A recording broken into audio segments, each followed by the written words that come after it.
नमो बुद्धाय. सप्रेम जय भीम. प्रिय बंधू आणि भगिनींनो, आपण परमपूज्य बोधिसत्व डॉक्टर बाबासाहेब आंबेडकर लिखित बुद्ध आणि त्यांचा धम्म या ग्रंथाचं वाचन करीत आहोत. या ग्रंथातील द्वितीय खंडातील भाग दुसऱ्याचं आज आपण वाचन करणार आहोत. भाग दुसऱ्याचा विषय आहे परिव्राजकांची धम्मदीक्षा. सारनाथ येथे आगमन.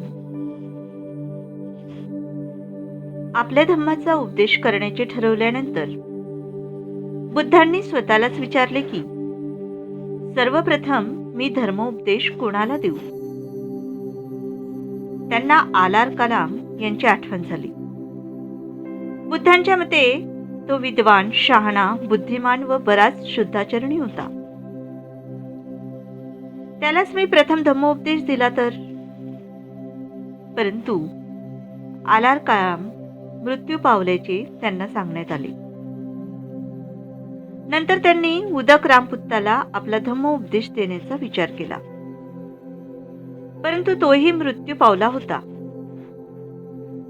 त्यानंतर त्यांनी आपल्या जुन्या 5 सोबत्यांचा विचार केला. निरंजना नदीच्या काठी त्यांनी उग्र तपश्चर्या चालवली असताना ते त्यांच्या बरोबर होते आणि त्याने तपश्चर्येचा त्याग केल्यामुळे रागावून ते त्यांना सोडून गेले होते. ते स्वतःशीच म्हणाले, त्यांनी माझ्यासाठी पुष्कळच केले. त्यांनी माझी सेवा केली, त्यांनी माझी पुष्कळ काळजी घेतली. मग मी त्यांनाच माझ्या धम्माचा उपदेश प्रथम दिला तर काय हरकत आहे.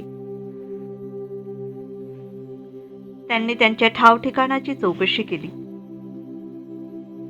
तेव्हा त्यांना समजले की ते सारनाथला इसिपतनाच्या मृगदायवनात राहत आहेत. तेव्हा ते त्यांच्या शोधार्थ तिकडे निघाले. त्या 5 जणांनी जेव्हा बुद्ध येत असल्याचे पाहिले तेव्हा त्यांचे स्वागत करायचे नाही असे त्यांनी ठरवले. त्यांच्यापैकी एक जण म्हणाला, मित्रांनो, हा श्रमण गौतम येत आहे. तपश्चर्येचा मार्ग सोडून देऊन हा समृद्धीच्या आणि चैनीच्या जीवनाकडे वळला होता. त्याने पाप केले आहे म्हणून आपण त्याचे स्वागत करता कामा नये. त्याला मान देण्यासाठी उभे राहता कामा नये किंवा त्याचे भिक्षापात्र आणि चीवर आपण आपल्या हाती घेता कामा नये. आपण त्याच्यासाठी फक्त एक आसन बाजूला ठेवून घेऊ.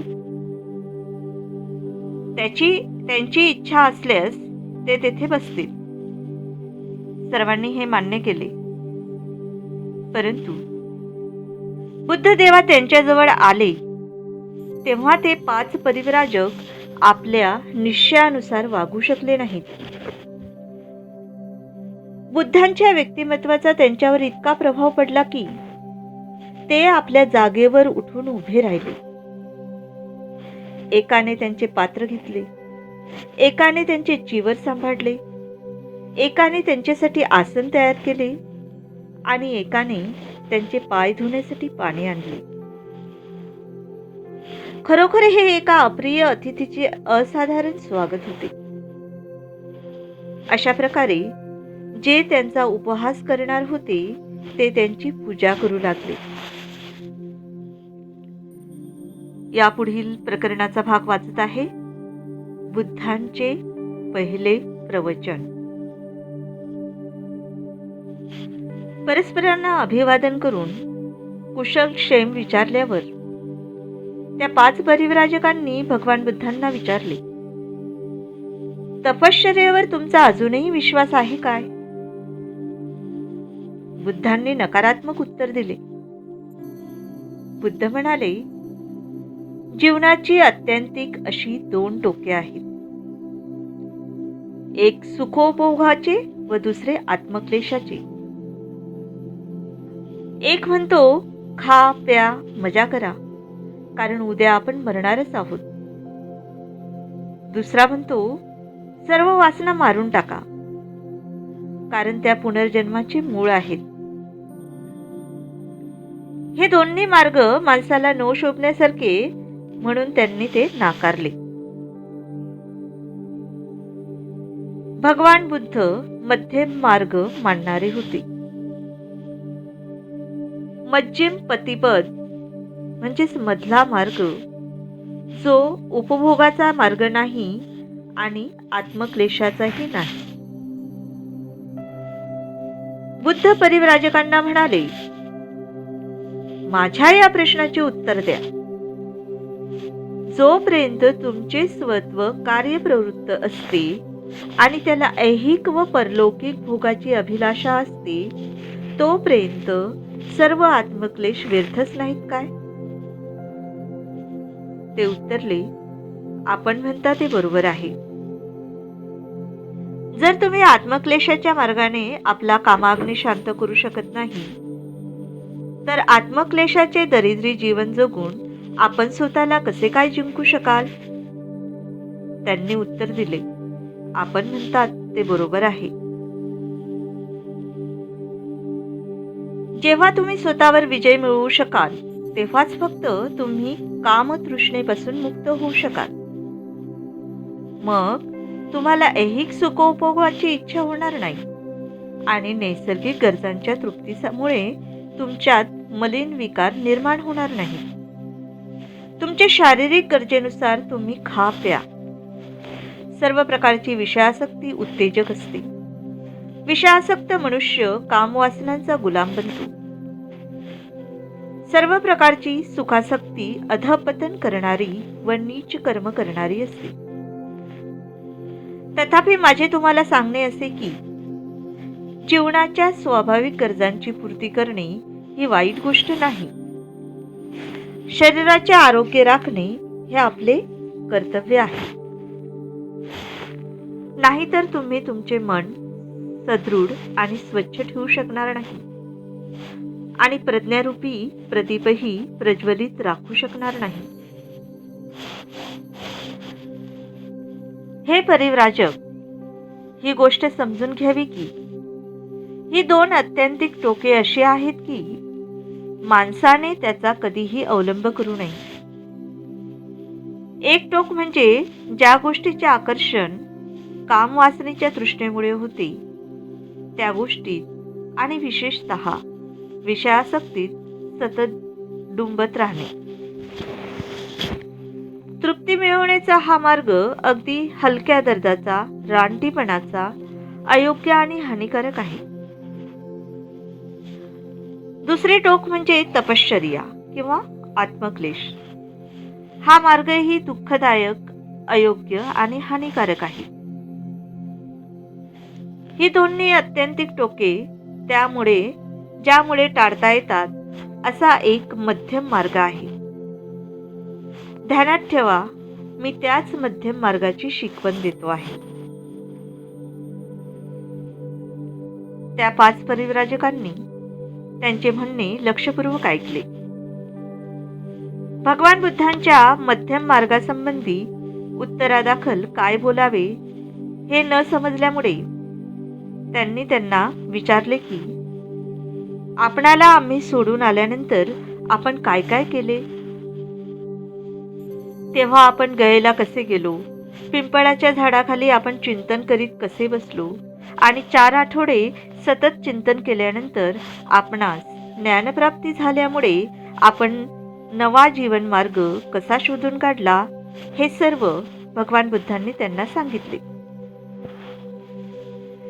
हे ऐकल्यावर तो मार्ग कोणता हे जाणून घेण्यास ते परिव्राजक अधीर झाले आणि तो मार्ग स्पष्ट करून सांगण्याविषयी त्यांनी भगवान बुद्धांना प्रार्थना केली. भगवान बुद्धांनी त्यांची विनंती मान्य केली. सुरुवातीलाच भगवान बुद्धांनी त्यांना सांगितले की आपला जो मार्ग, जो धम्म आहे, त्याला ईश्वर आणि आत्मा यांच्याशी काहीही कर्तव्य नाही. त्याचा मरणोत्तर जीवनाशी कसलाही संबंध नाही. तसेच त्या धम्माचा कर्मकांडाशी काहीही संबंध नाही. माणूस आणि माणसाशी या जगातील नाते हा बुद्धांच्या धम्माचा केंद्रबिंदू आहे. बुद्धांनी सांगितले की आपल्या धम्माचे हे पहिले अधिष्ठान आहे. मनुष्य प्राणी दुःखात, दैन्यात आणि दारिद्र्यात राहत आहे, हे त्याचे दुसरे तत्व होय. हे सर्व जग दुःखाने भरले आहे आणि जगातून हे दुःख नाहीसे करणे हा एकच धम्माचा उद्देश आहे. यापेक्षा धम्म म्हणजे दुसरे तिसरे काहीही नाही. दुःखाचे अस्तित्व मान्य करणे आणि ते नष्ट करण्याचा मार्ग दाखविणे हाच भगवान बुद्धाच्या धम्माचा पाया आहे. हाच एक केवळ धम्माचा पाया होऊ शकतो आणि यावरच त्याचे समर्थन अवलंबून आहे. जो धर्म या प्राथमिक गोष्टीचा स्वीकार करीत नाही तो धर्मच नव्हे. खरोखर हे परिव्राजक हो, जगातील दुःख आणि दुःखापासून मुक्तता करण्याचा उपाय हाच धम्माचा मुख्य प्रश्न आहे. हे ज्या श्रमणांना आणि ब्राह्मणांना म्हणजेच धर्मोपदेशकांना हे समजत नाही ते माझ्या मते श्रमण आणि ब्राह्मण नव्हेतच.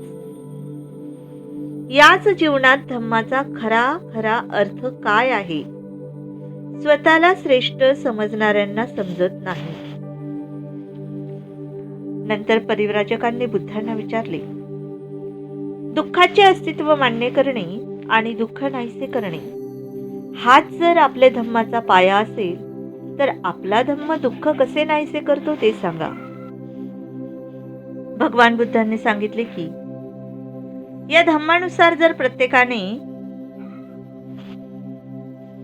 पावित्र्याचा मार्ग अनुसरला, सदाचरणाचा मार्ग स्वीकारला आणि शील मार्गाचा अवलंब केला तर त्यामुळे दुःखाचा निरोध होईल. आणि त्यांनी सांगितले की अशा धम्माचा आविष्कार आपण केला आहे. यापुढे आपण भगवान बुद्धांचे पहिले प्रवचन विशुद्ध मार्ग वाचत आहोत. परिव्राजकांनी नंतर भगवान बुद्धांना आपला धम्म समजावून सांगण्याची प्रार्थना केली. भगवान बुद्धांनी त्यांची विनंती आनंदाने मान्य केली. त्यांनी पहिल्या प्रथम त्यांना विशुद्धी मार्ग समजावून सांगितला. त्याने परिव्राजकांना सांगितले की ज्याला चांगला मनुष्य होण्याची इच्छा आहे त्याने जीवनाची तत्वे म्हणून काही तत्वे पाळली पाहिजे. ही विशुद्ध मार्गाची शिकवण आहे. माझ्या विशुद्धीच्या मार्गानुसार चांगल्या जीवनाची 5 तत्वे आहेत. कोणत्याही प्राण्याची हिंसा न करणे व त्याला इजा न करणे. दुसरे आहे चोरी न करणं, अर्थात दुसऱ्यांच्या मालकीची वस्तू न बळकावणे. तिसरे आहे व्यभिचार न करणे आणि चौथे आहे असत्य न बोलणे. 5वा आहे मादक पेय ग्रहण न करणे. माझे असे म्हणणे आहे की प्रत्येक माणसाने ही तत्वे मान्य करणे अत्यंत आवश्यक आहे. कारण प्रत्येक मनुष्य जे जे काही करतो त्याचे मूल्यमापन करण्यासाठी त्यांच्यापाशी काही एक परिमापन असले पाहिजे की ज्यामुळे तो आपल्या चांगल्या अथवा वाईट वर्तणुकीचे मोजमाप करू शकेल. आणि माझ्या शिकवणुकीप्रमाणे हीच 5 तत्वे आहेत. हीच 5 तत्वे किंवा शिले माणसाच्या चांगल्या अथवा वाईट कृतीचे मोजमाप करण्याचा मापदंड आहे. जगात सर्वत्र पतित लोक असतात, परंतु पतितांचे 2 वर्ग असतात. ज्यांच्या समोर काही आदर्श आहे असे पतित आणि ज्यांच्या समोर कोणताच आदर्श नाही असे पतित. ज्यांच्या समोर कोणताच आदर्श नाही अशा पतिताला आपण पतित आहोत हेच कळत नाही. त्यामुळे तो नेहमीच पतीत राहतो. या उलट ज्याच्या समोर एखादा आदर्श आहे असा पतीत आपल्या पतिता अवस्थेतून वर येण्यासाठी प्रयत्न करीत असतो. का? याचे उत्तर असे की आपण पतित आहोत हे त्याला माहीत असते. मनुष्याचे जीवन नियमित करण्यासाठी त्यांच्यासमोर एखादा आदर्श असणे आणि कोणताच आदर्श नसणे यांच्यातील हा फरक आहे. महत्वाची गोष्ट माणसाचा अधःपात ही नसून त्या अवस्थेत मुक्त होण्याचा आदर्शाचा अभाव हीच होय. परिव्राजक, तुम्ही विचाराल की जीवनाचा आदर्श म्हणून मान्य करण्यास हीच तत्वे योग्य आहेत का? या प्रश्नाचे उत्तर तुम्हाला स्वतःलाच सापडेल. जर तुम्ही स्वतःलाच असा प्रश्न केलात की ही तत्वे व्यक्तीच्या हितासाठी आहेत काय, किंवा ती सामाजिक हित साधणारी आहेत काय? जर या प्रश्नांना तुमची उत्तरे होकारात्मक असतील तर माझ्या विशुद्ध मार्गाची तत्वे जीवनाचा खरा आदर्श म्हणून मान्यता मिळवण्यास लायक आहेत, हेच त्यावरून सिद्ध होईल. तर बंधू आणि भगिनींनो, आजच्या प्रकरणाचा वाचनाचा भाग इथे समाप्त झालेला आहे आणि आता विश्लेषणाकडे वळते. तत्पूर्वी आपण माझे चॅनल जर सबस्क्राईब केले नसतील तर सबस्क्राईब करून घ्या, जेणेकरून नवनवीन अपडेट मिळण्यास आपणास सुलभता होईल.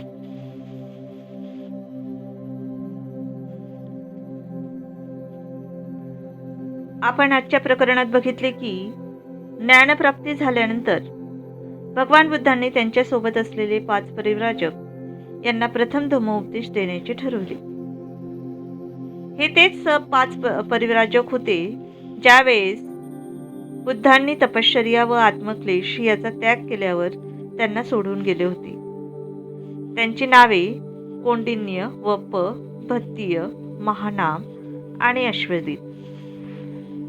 हे सारनाथ येथे इसिपतनाच्या मृगदायवनात राहत होते. येथे भगवान बुद्धांचे पहिले प्रवचन झाले.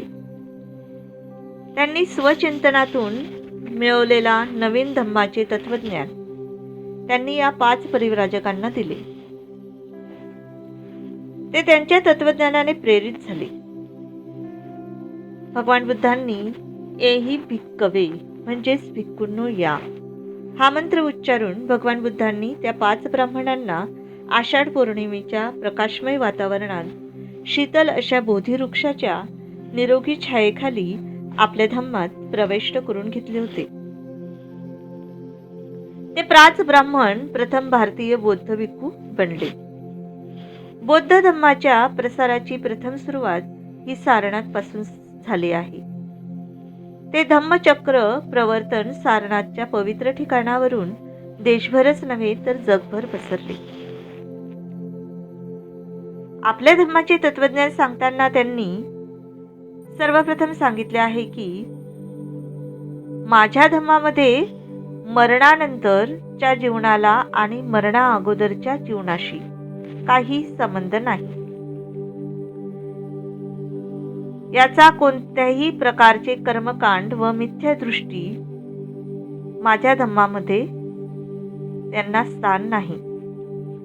माझ्या धम्मामध्ये माणूस आणि माणसाशी या जगातील नाते हा माझ्या धम्माचा केंद्रबिंदू आहे.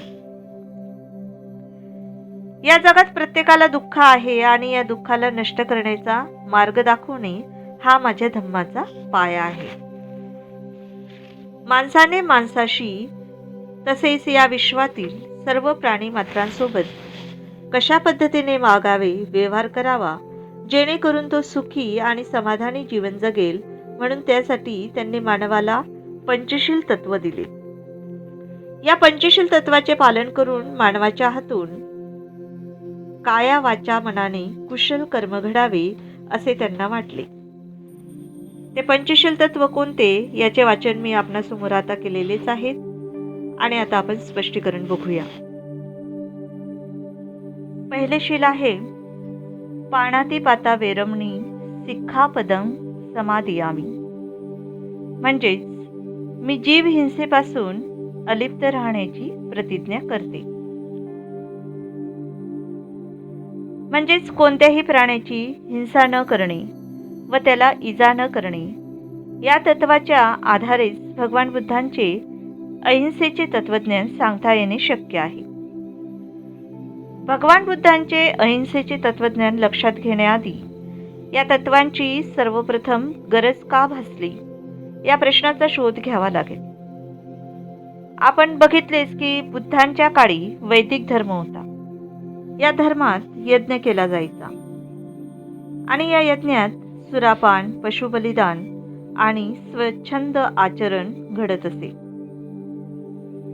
तरी सुद्धा या यज्ञांना धार्मिक कृत्य म्हणून मान्यता दिली जायची.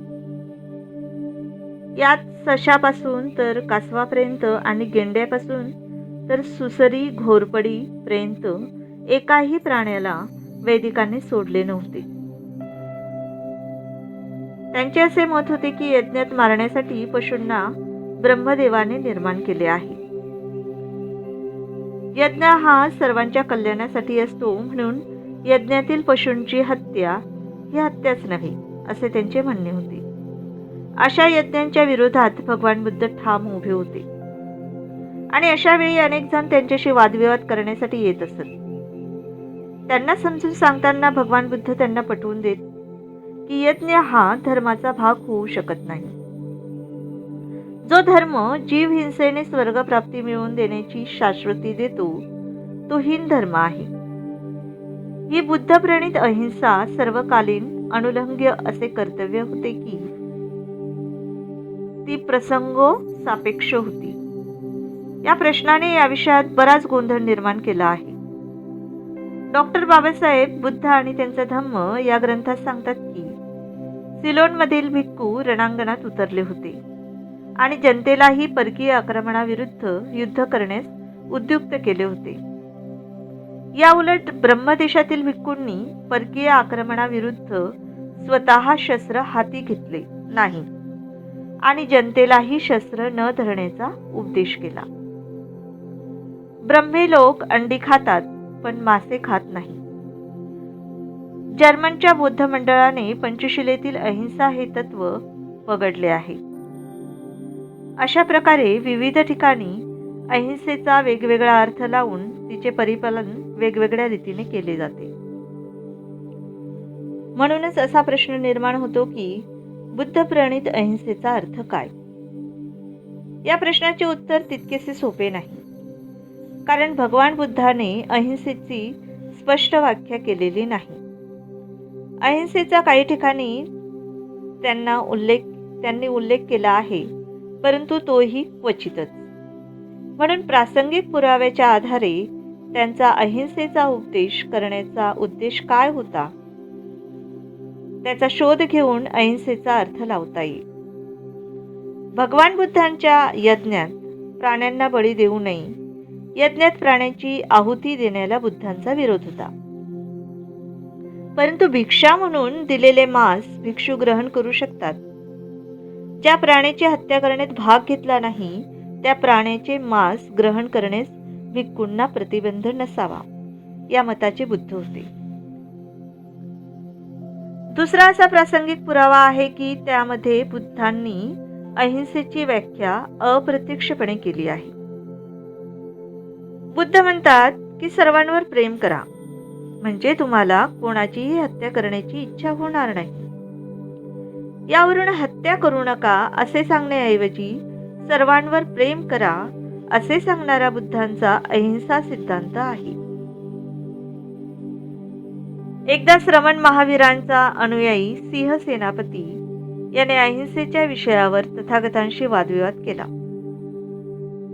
सिंह सेनापतीचा प्रश्न लक्षात घेऊन बुद्धांनी त्याला उत्तर दिले, जो दंडनीय आहे त्याला शासन झालेच पाहिजे आणि जो उपकारार्ह आहे त्याला त्याचा लाभ मिळालाच पाहिजे. ज्या कुणाला अपराधाबद्दल शासन करणे इष्ट आहे तो न्यायाधीशाच्या द्वेषबुद्धीने सजा भोगत नसून आपल्या अपराधाचे फळ म्हणून भोगतो. न्यायाधीशाने दिलेली सजा ही त्याच्या स्वतःच्याच कुकर्माची परिणती असते. जेव्हा न्यायाधीश एखाद्या गुन्हेगाराला सजा देतात तेव्हा त्याच्या हृदयात द्वेषबुद्धी असता कामा नये. तरी सुद्धा जेव्हा खुनी माणसाला देहांताची सजा मिळते तेव्हा ती त्याच्या कुकर्माचे फळ आहे असे त्याने मानले पाहिजे.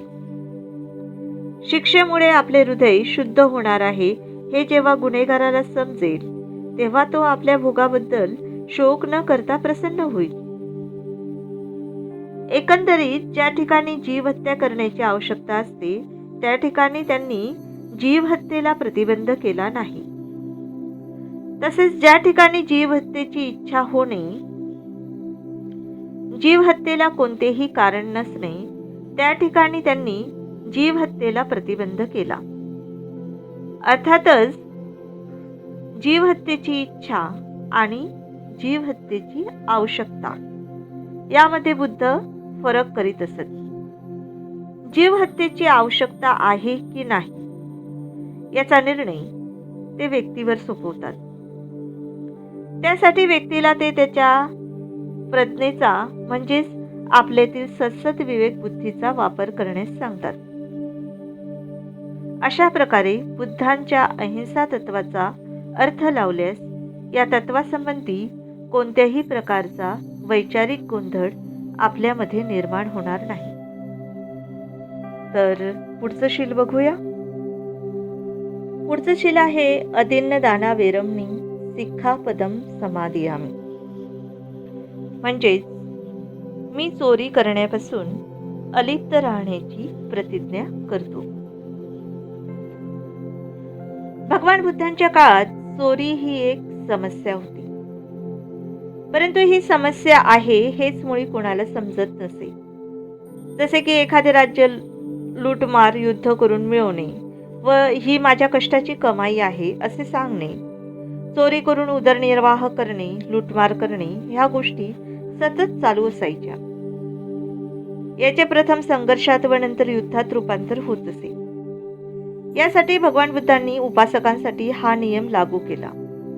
केवळ उपासकांसाठीच नाही तर भिक्खूंसाठी देखील त्यांनी हा नियम लागू केला होता. आपण जेव्हा मुलांवर संस्कार रुजवतो तेव्हा या शीलाचे पालन करणे जरूर शिकवले पाहिजे. कारण मुलाने लहानपणी केलेली चोरी मोठेपणी त्याला महाचोर बनवू शकते. हे कृत्य देशाला घातक ठरू शकते. म्हणून आदर्श नागरिक घडवण्यासाठी या शीलाचे पालन करणे आवश्यक असे. तर पुढील शील बघूया. पुढचं शील आहे कामे सुमिच्चाचारा वेरमणी सिक्खापदम समादियामी. म्हणजेच मी काम वासनेपासून अनाचारापासून अलिप्त राहण्याची प्रतिज्ञा करतो.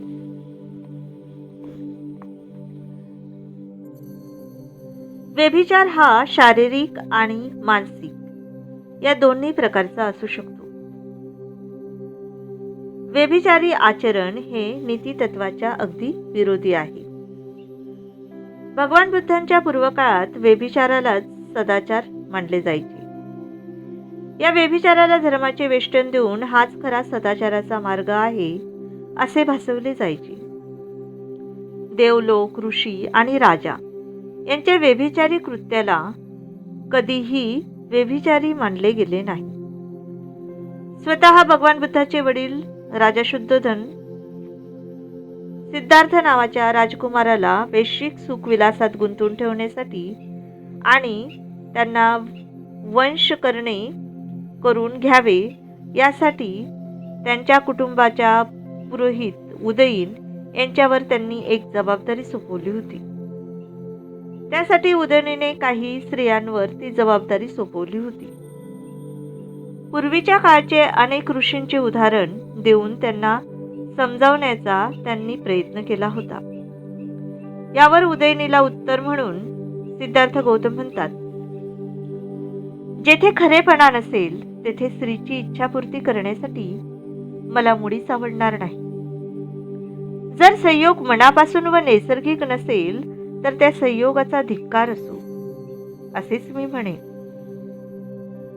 त्यावेळेस आम जनते समोर स्त्रियांशी संभोग करणे सर्वमान्य होते.